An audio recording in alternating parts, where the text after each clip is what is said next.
Assalamualaikum warahmatullahi wabarakatuh. Selamat siang para murid semua. Marilah kita memulai pembelajaran bahasa Inggris kita pada hari ini. Kita akan belajar mengenai hortatory exposition. Kita akan mulai segera. Teks eksposisi terbagi menjadi dua jenis, yakni analytical exposition dan hortatory exposition. Dalam analytical exposition, penulis hanya menyajikan ide atau pandangan mengenai suatu hal tanpa ada niat untuk membujuk pembaca untuk mengikuti pandangan sang penulis. Tapi dalam hortatory exposition, penulis tidak hanya menyajikan ide atau pandangan akan suatu hal, tapi juga mempengaruhi isi pikiran pembaca. Isi utama dalam sebuah teks hortatory exposition adalah sebuah kalimat tesis, ide-ide pokok dan ide-ide pendukung, dan recommendation atau saran sang penulis tentang bagaimana sesuatu seharusnya dilakukan, dan para pembaca diharapkan agar mengikuti saran sang penulis. The thesis statement.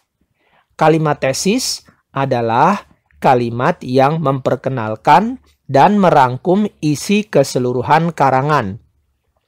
Kalimat tesis merupakan cara penulis dalam mengkomunikasikan topik yang sedang ia angkat.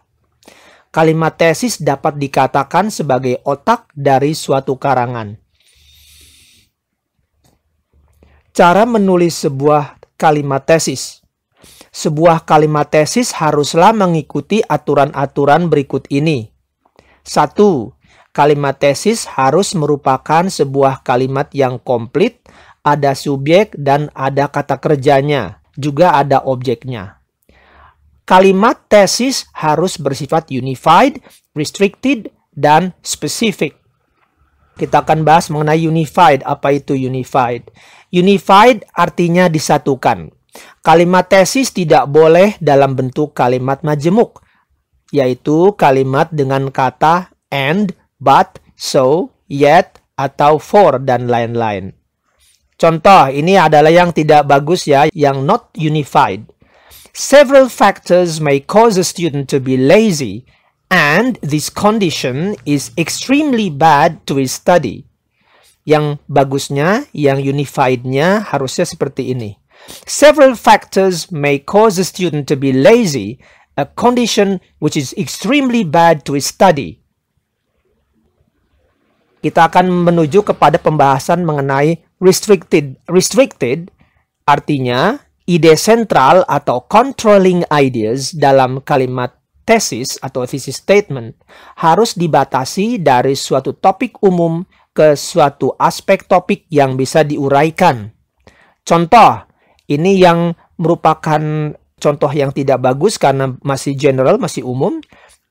Monorail's construction creates several problems. Seharusnya tidak menggunakan several problems, melainkan di-restrictedkan, ya, dibatasi. Menjadi seperti ini harusnya.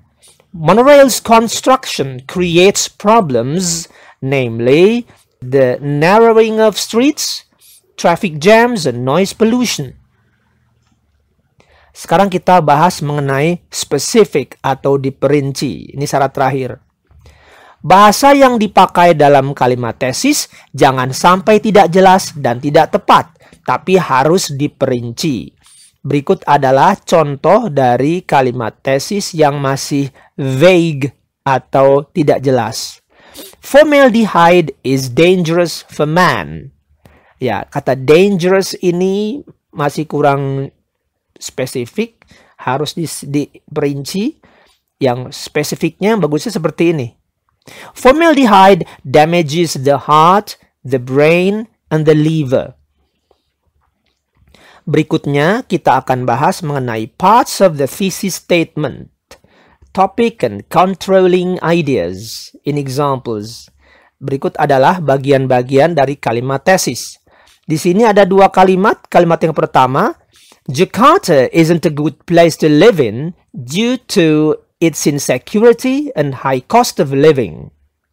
Di sini topiknya merupakan subjek dari kalimat tesis yang nomor 1, yaitu Jakarta.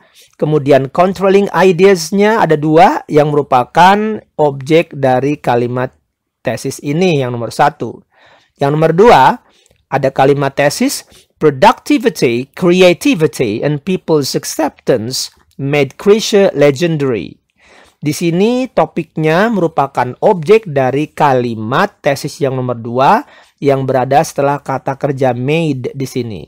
Sedangkan controlling ideas-nya merupakan subjek dari kalimat nomor 2 ini. Berikut ada catatan. 1. Topik dalam kalimat tesis nantinya bisa diangkat menjadi judul. Controlling ideas dalam kalimat tesis berfungsi nantinya untuk menentukan jumlah paragraf isi. Yang kedua, dalam kalimat nomor 1 di atas, judul esainya adalah Jakarta dengan 1 paragraf pembuka, 2 paragraf isi, dan 1 paragraf penutup. 1, 2, 1. Yang nomor 3, dalam kalimat nomor 2 di atas, judul esainya adalah Krisha dengan 1 paragraf pembuka, 3 paragraf isi, dan 1 paragraf penutup. 1, 3, 1. Yang nomor 4 catatannya, topik. Istilah topik ini sama dengan topic sentence. Sama pula dengan topical sentence.